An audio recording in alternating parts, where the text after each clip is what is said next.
This is Betting Weekly Premier League show. You're with myself, Dan Roebuck, alongside me, Nigel Seeley and Jack Wright. Match week 28 of England's top division. And the biggest match of the season so far in terms of the title race. It's so big that Nigel Seeley's come back from Dubai to make sure that his internet connection is good enough for the show. Nigel, welcome back. I mean, in terms of handle, will it be the biggest game of the season? It's Sunday, mid-afternoon UK. It's a good time for stateside bettors as well. What do you think? Most money on one game this season in the Premier League? Well, definitely. I think it's going to be the huge match. It's going to be the most bet match. It's the biggest match of the season. We've got a pick on it. It's going to come on to it in a little while. For stateside, I think it will be probably one of the biggest wagered soccer matches in history, certainly in the Premier League. I think it's going to be, and we haven't got a real overwhelming favourite. There's question marks about both sides, so it's really intriguing. You can make a case for all three outcomes. So I think I think it's going to break records stateside. In the UK side, I'm not so sure because you know why? It's Mother's Day. I know there'll be a lot of people who are booked up. I'm booked up a restaurant for my mother-in-law, and I've stupidly got it at 3:30. So I'm going to miss it. I'm going to miss the match. But I think that will suffer the records over here in the UK because of the Mother's Day. There'll be a lot of bettors who will be frantically trying to push the table early, 2:00 or 5:30. But I stupidly booked it up a long time Get ago. your dessert eaten. Get on with it, mother. Come on, get on with it. Bill, please. She's going to love that sports bar. It's going to be, the atmosphere is going to be cracking for her. She's going to be there. It's going to be amazing. Jack, if Liverpool win and they would go 4 points clear of City, would they be favourites to lift the Premier League title? They're plus 225 at the moment. Man City, shade minus money, minus 110. What do you think the prices might do if Liverpool win? Yeah, I think it will be neck and neck. Marginal favouritism for Luton. Luton? That would be some up in the books. Liverpool. Liverpool. That's, a lot of games to go yet, though. So, in essence, no, it's not going to decide anything. But all the title contenders have got to play each other still yet. So, lots of ground to go, but certainly a big statement win if Liverpool can do that. And we'll see what we think in a little while. Yeah, we're going to preview the game a little later. Nigel's got a pick in it. I mean, would they go favourites, Nigel, if they won it 4 points clear? I think they would. I mean, I think it might be each of two. Just no. I think Liverpool will go favourites because I think that Liverpool's home record is just so strong, and we're going to come on to that again. I mean, they're virtually unbeatable at home. Man City will play Arsenal the following week. You know that's probably another big fixture where one of those contenders are going to drop points. So I think Liverpool would go favourites, clear favourites. I don't think they're like massive favourites, but I think they'll be. Yeah, I think Liverpool would be clear favourites. Look, we've got an official pick in the match. I'm going to get some leans out of the guys as well because there's really plenty of markets for bettors to go at. But we're going to start our roundup of the weekend action with a 10 a.m. Saturday game. Eastern time, Crystal Palace against Luton here. Palace are minus 129. They've drifted a little bit over the last couple of hours. Luton plus 360, draw plus 280 here. You've both got selections in this one, the both goals picks. Before we get to that, Nigel, Jack, are we not tempted by the moneyline Palace here? I mean, Oliver Glasner has been, he's looked out here a little bit like Roy Hodgson last year. He got Burnley first home game, Luton second home game. We not tempted Palace? A little bit minus money, Nigel? I wasn't, no. I mean, if this was Roy Hodgson in charge and the blip that Palace were having before Glasner come in, what price would you be? You'd probably be even money, plus 105 for Crystal Palace. I'd be tempted at even money, but now, was it minus 139, did you say? Minus 129 at the moment. Well, I don't think I'd pay them at that price. I think they win, but would I bet them at minus 129? I certainly wouldn't, because both of our pick is going to explain to one of the reasons why I wouldn't bet them, because you would expect goals in this match, right. and I think that will be a problem. So I think if the price was around evens, Palace would probably make the short list of plays this week. But that Glasner coming in now and the new look Crystal Palace and the confidence around the club at the moment has really, really affected that price. And Luton are a side running on empty at the moment, I believe. So, but minus 129, I wouldn't play it. Jack, no. I mean, obviously, you tipped them up to beat Burnley a few weeks ago. Not fancy them this time around? No, that was a good price, as it turns out, a couple of weeks ago. And same reasoning as Nigel here. I thought the price weren't quite right for me in this one. Would take them to edge it, but the preference is for our joint play. Yes, it is a joint. There must be a reason why he keeps going on about it. He obviously fancies He fancies Palace, doesn't he? Roebuck fancies Palace. That's why he said it. Oh, did you fancy Palace? Do you think sponsoring now?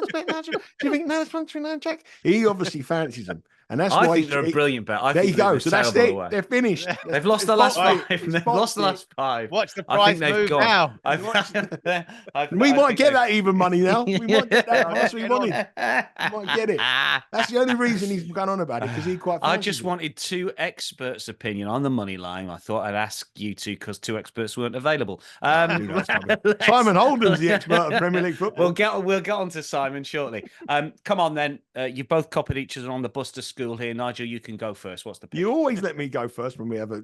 Jack can go first if he wants. Yeah, because I haven't done much work on it. So I know Jack. Go on, Jack.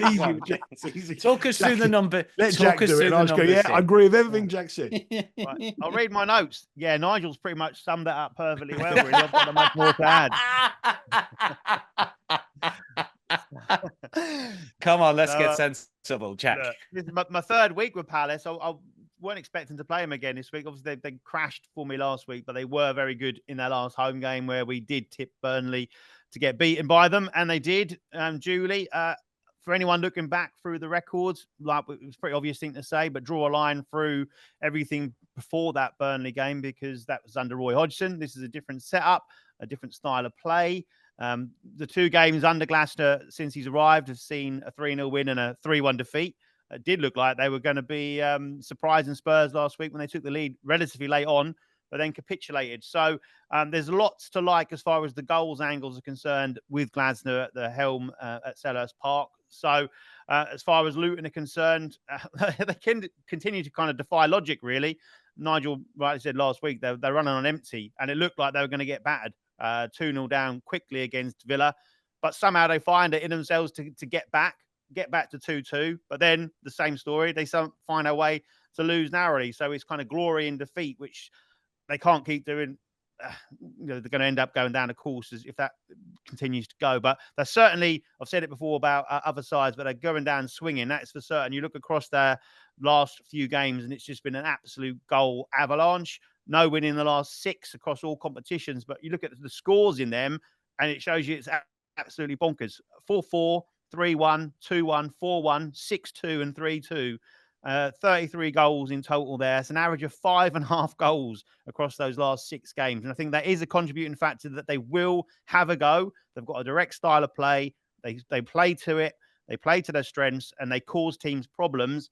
But they are also running on empty, and they do fall short towards the end of games. So even if this one's a bit tighter, coming up 75, 80 minutes, wouldn't be worried too much because I think there'll be late goals in it as well. So for Palace, the key thing for them that is a long-running stat and trend is that Eze's back in the starting lineup last week and on the score sheet again. No massive surprise there, but he adds so much to this Palace side. And I'm sure he's going to enjoy working under Glasner and his style of play. So it was 2-1 in the reverse. So that would have cashed for the bet here, which is over 2.5 goals at -114. And finally, Luton's averages away from home, 3.75 across the whole season. So it's not just a recent trend either. 9 of 12 going over 2.5 goals, including 4 of the last 5. Numbers point to over 2.5. What have you got to add to that, Nigel? Not much. To be fair, not much to be fair. I mean, the one thing, I've sort of converted to overs this last season. I had to. I had no money left, so I had no other choice to convert to go overs. But when you look through the Bet Rivers selection of markets this week on the Premier League, and there's a huge amount of markets, 400 markets on all these matches here.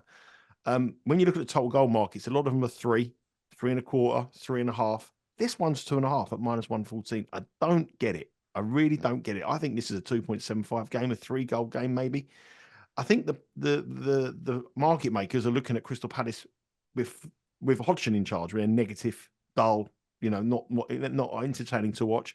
We know they're really affected by injuries with Eze and Elise. Eze's back with a goal. He changes the whole complexion of the side, as Jack has said there. But when you look at Luton, I mean, defensively, they're a complete shambles. I mean, absolutely, unbelievably bad. They've conceded 2 goals in their last 6 Premier League matches, 22 goals in their last 6 Premier League matches, 4s on a couple of occasions. They've got goals in them. They score in all those games as well. I just think that this is a line at 2.5, which is shocking. It shocks me really, because I think that, we are looking at Palace pre-Glasner. I think they're a much more attacking side and a much more adventurous coach. They've also got a little bit of the pressure off them because they've had that win against Burnley that sort of moved them away from the relegation battle. They looked like a side playing in nerves. The last home game, it was rocking for Glasner's first match. The crowd are feeling in love again with the club. Yeah, they wanted to change. They've got to change. They've got to change the style. And they've got a Luton team coming in just conceding, like, averaging 3.7 goals per game. You know, it's crazy. 22 goals in 6 matches. Almost 4 goals per game in the Premier League. Can you get -114 and over 2.5? I think that's too good. I think the line should be higher. I think it should be a 2.75 goal game at the very least. And when you look at all the other matches in the Premier League, this one here, it doesn't seem to be one that you would think going to be an under game compared to those matches, but yet the line is 2.5. It's more traditional you'd expect at the start of the season or even last season. So I think -114, agree with Jack, over 2.5. Couldn't disagree with any of the stats. He's done virtually all the stats that I've said there. The last 9 Luton matches that cashed over 2.5 goals. And in 4 of the last 5 Crystal Palace home matches, 2.5 goals has cashed as well. So I don't know where the -114 has come from, the 2.5. So I like the over here at -114. It's a 2-unit play. The boys both like over 2.5 at -114. Can Luton stay up? The -200 to go down. They obviously play Palace at the weekend, which I think they're going to get beat. And then they play Bournemouth away in that rearranged fixture in midweek to catch up. I mean, they've really got to get something from both of them maybe to stay up. Do you think they're going to go, Nigel? Do you think they're going? I think they're going to go. I think these matches and these narrow defeats and these high in tempo games will take it out on the small squad. And I think you know they'll go down as lucky losers at the end of the day, but I think they will go down. Yeah.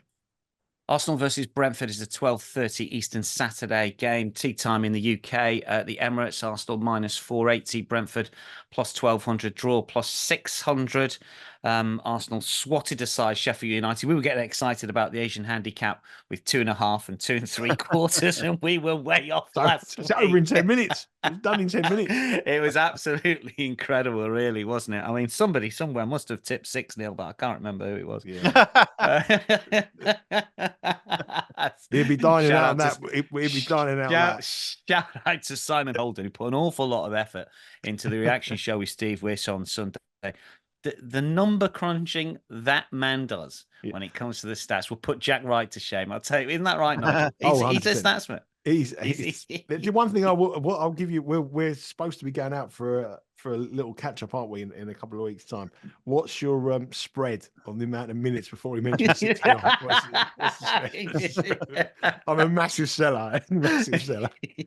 Oh no. But well played to him. I mean, fair play. Yeah, fair play. He called it spot on. He did say that they'd win, and he did. Not only that, he gave half-time, full-time, he gave the handicap, he did everything that what we sort of were against, really. And fair play to him. But the unluckiest bet of the week was Jack with this goal score. Oh, unbelievable. Bukayo Saka went off at half-time, hit the bar after 3 minutes. So after Simon Holden's brilliant selections on the reaction show, follow that, Jack. What's the play? Yeah, I spoke to Simon during the week, so he's given me the lowdown on what to do for an Arsenal game. Obviously, they made history, didn't they? That's the first time in English top flight history that a side has won by 5 or more goals in 3 consecutive away games. So they are at home for this one. Of course, I fancy them strongly. The price reflects that. They're up against a Brentford side here that are in free fall, really. They're a shadow of the side that we've been used to over the last couple of seasons. Remember, that first game they played was against Arsenal, wasn't it? They won 2-0.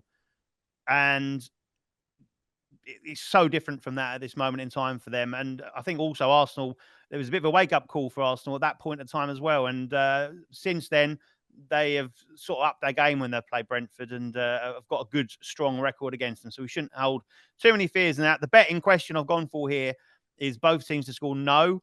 So in essence, really, it's Arsenal to keep a clean sheet against Brentford. The odds -114. They've just been so good defensively in recent weeks. Yes, Sheffield United hardly got out of their own half, let alone caused Arsenal any problems. But we look beyond that. Newcastle managed 2 shots against them in that last home game. They did score, but it was with their only shot on target. Liverpool only had 1 shot on target as well against them. And before that, 4 previous games were no on both teams to score. So that's the angle I'm going here. With much of my thinking here is around the fact they've got a huge game coming up next week. That one is in midweek. Porto in the Champions League. And I think what the idea here for Arsenal will be to do is get the win. get a couple of goals ahead, and then not expend too much energy. Some of those key players will be taken off, so we're avoiding the likes of Saka to score in this one, getting the hook. So those key players will be wrapped in cotton wool, and they'll want to get an early start here. And we saw Brentford against West Ham a couple of weeks ago away from home, and they were terrible. They were 2 down inside 7 minutes. So a similar path here. I was tempted to go with like Arsenal half-time angle, maybe over 1.5 goals in the first half, but Brentford do have a potential to keep it a little bit tight for a little while. But I think, I say for me, I can't see him scoring against this Arsenal defence. They went to Manchester City and only lost 1-0, but that was a backs-to-the-wall effort where they didn't really cause any threat. And that was more of a damage limitation exercise. And I see a similar pattern against his Arsenal side that look ruthless at this moment in time. They've got all key areas working extremely well, but particularly the defence. You look at Brentford, you're probably looking at one person as far as a goal threat is concerned, and that's Ivan Toney. He's not looked himself over the last 2 or 3 games, in my opinion. He was terrible in that West Ham game that I mentioned. Put an excellent performance in last weekend. Unfortunately, that was at the Brits Award, presenting a trophy at that rather than the game against Chelsea. But I just think his head's been turned a little bit. He's waiting for the summer and his big move, which might be to Arsenal or Chelsea or one of the other big clubs in the Premier League. But I think Gabriel and Saliba will keep him tight. Can't see Brentford scoring in this one. They've met twice already this season. Both games ended 1-0 to Arsenal. And I think another shutout is on the cards here. So both teams score no, -114. Nigel, no slipping up for the Gunners. No, I think there's a couple of things that Jack pointed out there. One of them was the fact that they did exactly the same against Sheffield United. Didn't they? They raced into a 5-0 lead, took everybody off, and then the second half they just eased up. I think that might be the case here. Get 2-0, and in running in play, under 1.5 goals would be a good in play bet to have for the second half if they've got the 2-0 lead or something like that, or maybe even just bet them to win the 2-0 and correct the score and just settle for what they've got. I think that's the way. It's very interesting. Ivan Toney, though. I mean, you wouldn't expect Ivan to be at the Brit Awards. You expect him to be at the Tonys, wouldn't you? That was quite good.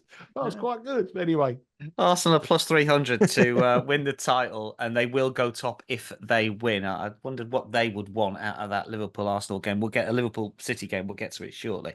Ahead of that, Sunday, 9 a.m. Eastern, Aston Villa versus Tottenham. Villa are the favourites here, +138. Tottenham +165. Draw +300. Neither side convincing last week, Nigel. Villa at Luton left it late after seemingly cruising, as we mentioned previously. And again, Spurs against Palace. I mean, a 3-1 win in the end, but not comfortable for Ange Postecoglou's side. How do you see this one? What's the play? I think it's a huge match, isn't it? A big game. We're talking about the big game between Man City and Liverpool as well, which is the biggest match of the season so far. But this is a big match for both of these clubs, probably their biggest match of the season so far. Regardless of playing the Man Cities and the Arsenals and the Liverpools of this world, this is the match that they're going for that fourth spot. So it's a showdown to who get in it. It's a must-win for Tottenham. They have to go there and get something. But as we've seen this season, Aston Villa going to Villa Park is a very, very tough place to go. Their record here is exceptional in 19 matches so far this season. They've only lost 4. So that's a tough ask. And they had that blip, didn't they, at the start of the year? They lost at home to Newcastle. Then they lost in the FA Cup to Chelsea, which is a really poor performance. And then Manchester United. But they've bounced back since then with 3 wins, 3 good wins as well. I know you're saying about the Luton game wasn't that, but for the first, they blew them away for the first 10 minutes and they sat back. They didn't, and that's what a lot of clubs have done against Luton in this season. They didn't expect Luton's comeback, but they showed great tenacity and the spirit to come back and win the match. Ollie Watkins is on absolute fire. I mean, he's scoring goals for fun. We've highlighted him last week, didn't we? I don't know why I didn't put him up instead of the bet I did. Well, you said you were going to. I mean, it was such a heavy lean because you said, well, I quite fancy Ollie Watkins, blah, blah, blah. And then for the next 2 minutes, you proceeded to tell us why he was one of the best bets of the weekend, but he wasn't an official play. So it doesn't. Yeah, but I went with the get bet at the 0.75, but I didn't want to put 2 bets up on one match because obviously I wanted to speak about another match. That's another reason why hopefully people cash, but he's scoring goals for fun and Villa's scoring goals for fun again. Villa Park will be absolutely rocking, as we know. I think on the metrics, they're doing very, very well if you like the data stuff. I mean, Watkins himself is a real big contender, I think, for Player of the Year this year. I know Foden's probably going to get it, I would have thought, the way that he's playing. Declan Rice as well at Arsenal. But I think Ollie Watkins, he's got more assists than anyone, second top goal scorer in the Premier League. a real contender for that title. Villa won the reverse fixture 2-1. Tottenham, I'm not so sure about Tottenham. They went through a spell that everyone thinks they're going to be sort of Spursy with their run at the moment. I know they left it late against Crystal Palace, but they also were beaten at home by Wolves in their last match. Their last 3 matches have all been at home, so they haven't done anything on the road, and their road form hasn't been great. They've only won once, one in the last 6 on the road. And this season in the Premier League, although they've only lost 2 matches on the road, they've only won 5 of their 12 games. So they don't win. They draw a lot. They draw 5 matches. I'm not really that convinced by Tottenham. I know Postecoglou's come on. It's going to be a really entertaining game. Real great matches. 2 managers who like to play football in the right style. I expect goals. This is a 3.5 goal line compared to the 2.5 goal line we spoke about early. I wouldn't probably go for 3.5, but I would expect goals. If I was going to have a lean, I'd probably go for maybe a draw, high scoring draw. But I think with Villa's home form and the way they're playing at the moment, I think they'll take the match straight to Tottenham, straight from the first whistle. It'll be high tempo. And I think that Tottenham will take the game to them as well. So I think we're going to have a real good football match. But I think Villa here are underrated. And I like them to win this match. I'm probably not going to bet them on the money line because I am slightly concerned about the draw in this match. But I think Villa on the draw no bet here at -124 with a push if the match is a draw is a decent bet because that home form is solid. I forgive them for that little blip in the new year. The matches come thick and fast. One of them was an FA Cup match, which they just didn't turn up for. They were unlucky against Manchester United. And they should have got something from that match. And I think on their statistics, their home statistics, they're a lot better side than Tottenham this season on all their data. And I think Villa here on the draw no bet -124 is the way to go. Jack, any angling for you? I was looking at the same bet, to be honest. The one concern that put me off it probably was the fact that we're recording on Thursday morning and Villa play Thursday evening in Europe. But what that side looks like, then we don't know. That could be rotated. Well, I think they will put a team out. I mean, I forgot to. I've looking at my notes. That's the top thing I did spend. They are playing tonight against Ajax, but this is not an Ajax side of the Ajax teams from years gone by. This is a very poor edition of the Dutch side here. So I think they'll probably win that easy with resting some players. But at that point, it's a big point. Sorry, Jack. No, you're right. And so my lean would have been towards Villa with the safety net of a full refund if it does end all square. Not quite convinced by Spurs at the minute, and so they obviously scored very late 3 times against last week to come from behind. But I'm fancying Villa more than Spurs. Ollie Watkins +116 to score at any time, +430 first goal scorer. And given it shows you what a big price it was last week, didn't it, Dan? He was +115 last week against Luton. He was +130 and now it's Spurs. Spurs. It's incredible. And because it is Mother's Day in the UK, surely all mothers want their son to do well, don't they? +108 son to get the first. No, that's the worst. That is worse. That is worse. That was worse than my Tony one. That's a really good I thought, that is a 101 shot beat there because at 101, my Tony gag was the worst gag of the show. And anyone who took the 101, the worst gag of the show being Seeley, has just been done by Son. That's the worst gag ever. It's a classy. It's +410 to get the first. And the boys were talking about this last week and the previous week. If it's high scoring game is predicted, go for any time rather than first. Top 4, I've actually this about 8 times this season. And I'll have to go back to all the show to see how many tickets we've got for Villa top 4, how many tickets we've got for Spurs top 4, and at what price. Villa -125, Spurs +110. What's the value play for top 4? Nigel, Jack. We've been consistent, I think, all the way through Villa. I don't think. I think we've done Spurs, but I think we've done Spurs at like big prices. We've done Villa at big prices. I think if you added them all up, we're great on either side. But at the minute, there'll be one edition of one show that we'll get the top 4. We can go back. We bet Liverpool in the league, Man City in the league, Arsenal in the league. We've never took Arsenal. We've never took Man City. We've been consistent on Liverpool, and I'm sure I've been pretty consistent. That's Villa. So but right now, -125. You back them top 4. Out of the 2, yeah, definitely. Jack.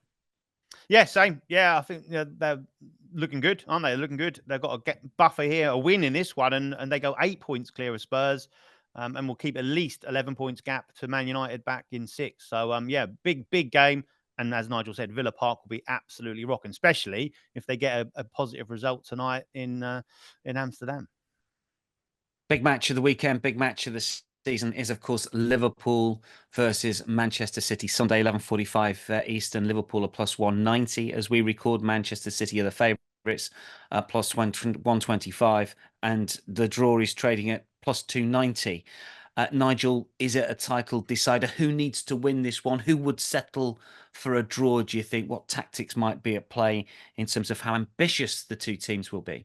Well, I think the tactics are crucial for this match, the wagering for this match. I think they're going to have a huge amount of respect for each other. It's the last time potentially that Klopp will play Guardiola, so I think there's going to be a lot of mutual respect for the two managers. But at the end of the day, it's a must-win match for Man City more than Liverpool. A draw for Liverpool, they'll be happy with. I think Arsenal would want to draw.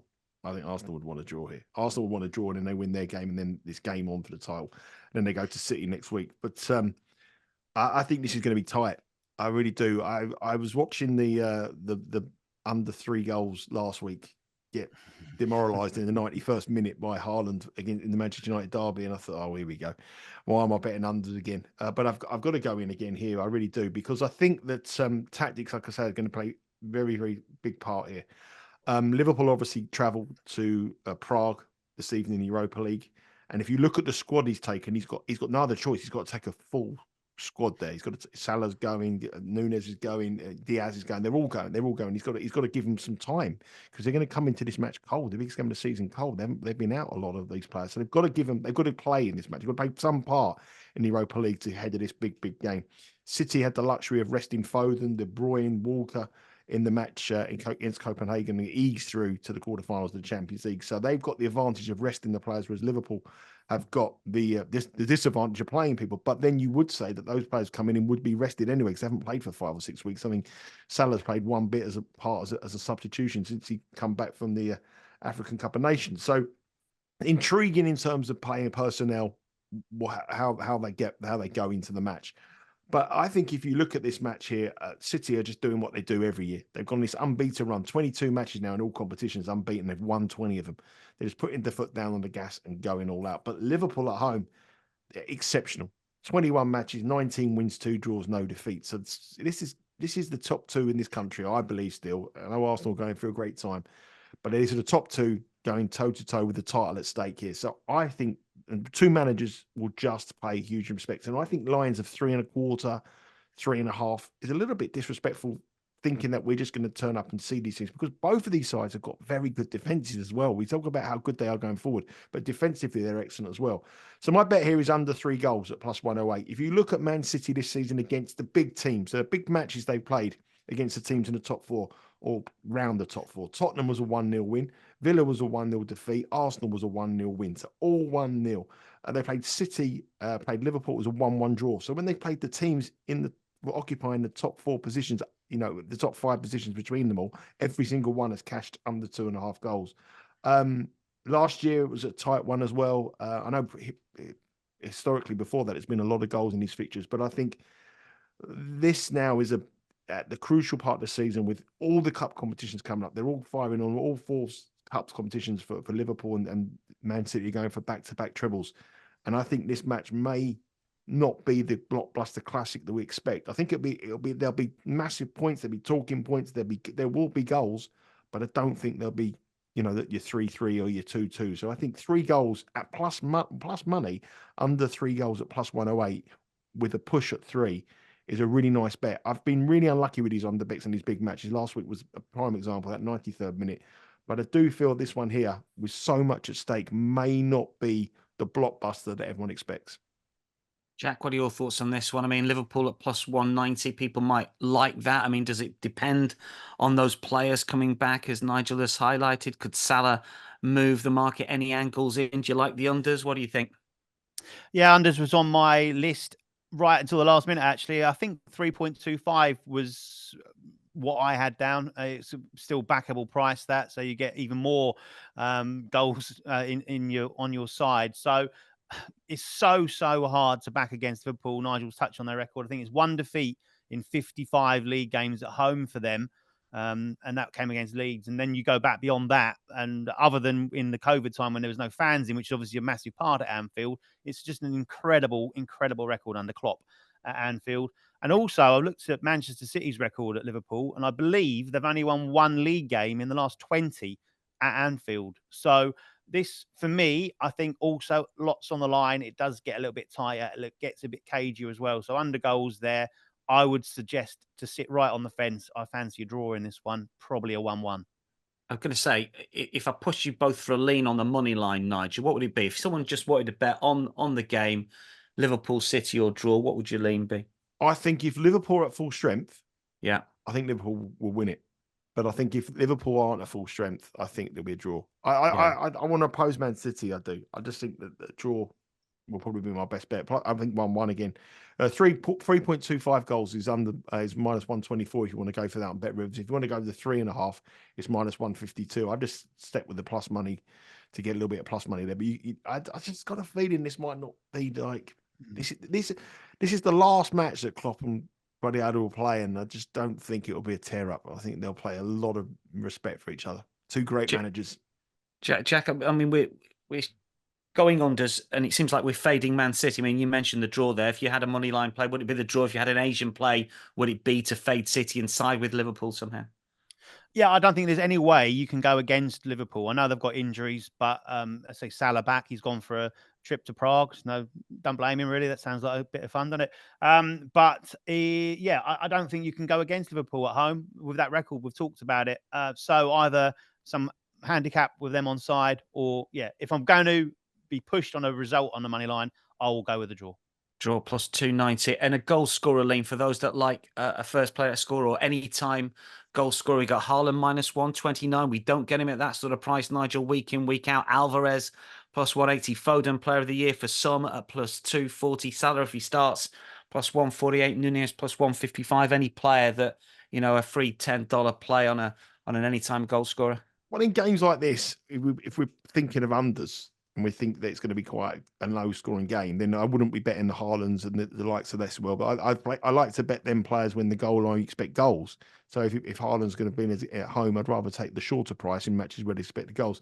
So at a big price and as someone who's scored them big goals already this season, Van Dijk. Go for Van Dijk. Interesting, Van Dijk. Let's get a price for Van Dijk, maybe to score. Plus 1,100 to get the first, about 25 to 1. Any goal scorer lean, Jack? What's Haaland not to score? Oh, now you're asking. He's on there somewhere. Have a look. But is he on there? He is. He's minus 109 not to score. He's minus 132 to score now, so a little bit shorter. Minus 109 not to score. That's a play. That's a play, isn't it? Yeah. That's a play. That's one to live on the edge of your seat with, isn't it? Haaland not to score, but I think that's a nice price. 109 minus 109 there. Van Dijk up against him. I think that's a good matchup. If I was going to go for a long shot, which I would do as well, it's hard not to look past Foden as far as City are concerned at the minute, as far as goals are concerned, the form he's in. But I like Connor Bradley a lot for Liverpool, and I've backed him a couple of times with different options, but he gets very advanced, and I think that Man City left-hand side is a little bit susceptible. So if I had to go for a real bit of pizza money on a long shot, Connor Bradley.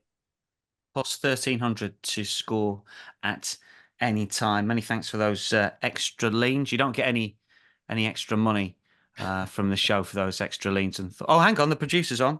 Hang on. No, you don't. You still don't get any extra money for those. Not in that one either.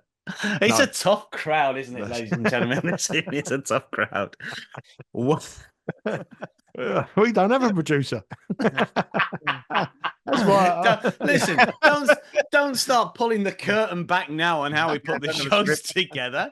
Come on. The record viewing figures are in trouble this week. Don't pull the curtain back now. You'll never see a bigger drop in figures for you. Since Dallas, since JR got shot, figures drop. Don't go in the shower. Don't go in the shower, Bobby. Chelsea versus Newcastle, Monday night, 4 p.m. Final game to look out of the Premier League weekend. We've got a play in it for you as well. Chelsea minus money at home, minus 108. Newcastle plus 265. Draw plus 300 here. Poch is getting booed at the minute.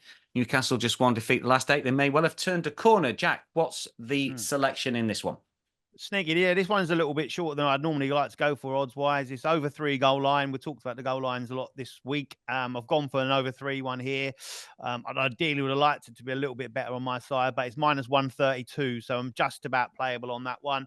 I just feel that this one, for me, looking at the stats across the board, looking at these two sides, how they're playing at the moment, it just screams a lot of goals. It's a Monday night game here in the UK, which normally gets a little bit extra attention, a little bit extra razzmatazz. And I just don't think either of these two sides can defend very well at the moment. It looks like there's lots of goals in it. You looked at Chelsea's home record this season, averaging 3.17 goals across the season.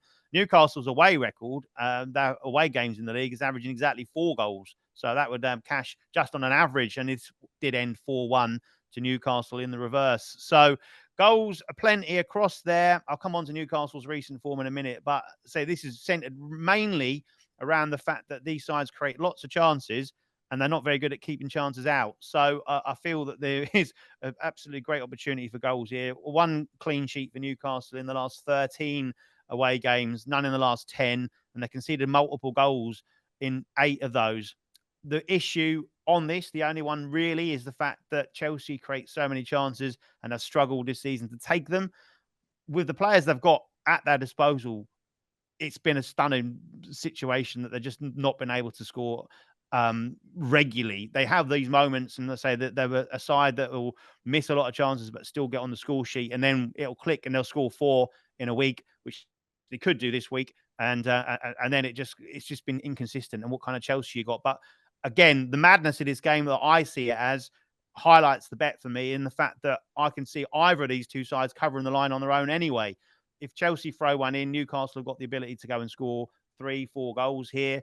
The same applies. I expect both teams to score, and I therefore expect that there's going to be more than 1 goal scored by at least one of these two sides. So that's going to at least get us a refund if we get to the 3-goal line. I'm expecting 4 or more in here. Absolutely right. Newcastle only failed to score in 1 of their last 6 away from home as well. And when you look at the results across those, it's just been crazy again, similar to like we talked about with Luton. And obviously they were involved with a 4-4 with Luton at home recently. Their away games have been 4-1. There was a 1-0, 4-2, 3-1, 3-2, and 4-1. So goals galore. Their last 9 games have seen 44 goals. That would have resulted in one of those games as a push, a full refund, and 8 wins. And that's an incredible stat for when we're talking about a game, 4 or more goals in a game. When we talked about the recent history, that's an unheard of amount of goals. But this season, that's just been what it's about. So I think these are 2 of the chief protagonists over the course of the season where there has been a bit of craziness. There have been crazy goals, crazy scores. And I think they're going to do exactly that this Monday night. -132 over 3 on the Asian line. If you want to play over 3.5, it's +123. Poch is in trouble, isn't he, Nigel? He'll last the season, but he might not be here this time next year. Well, he's still got the FA Cup, hasn't he? They could win the FA Cup. We'll always have the FA Cup. Saved Sir Alex Ferguson, didn't it, many years ago? Yes, he did. Mark Robbins. A lot of managers under pressure in the FA Cup are saved, and then they come back the next year and do wonders. So, yeah, it's a big competition for Chelsea and Pochettino, but he is under pressure. And I think the connection with Tottenham was always going to be a bit of a problem with the Chelsea fans anyway. So he is having a bit of a tough time, but he's a quality coach, and I think if they bear with him for another season and get the best out of these young players, they'll come good again. Yeah, I must admit, I think Newcastle are better, +265 on the Asian line, which you get the draw -112. Newcastle, I'll be playing that next weekend. Palace Chelsea double. Luton Chelsea double. Sorry, Luton Chelsea. No, Palace. Oh, Palace. Yeah, no, Palace. You're gone for Palace. You went for Palace. I went for Palace. So I want the Luton Chelsea double.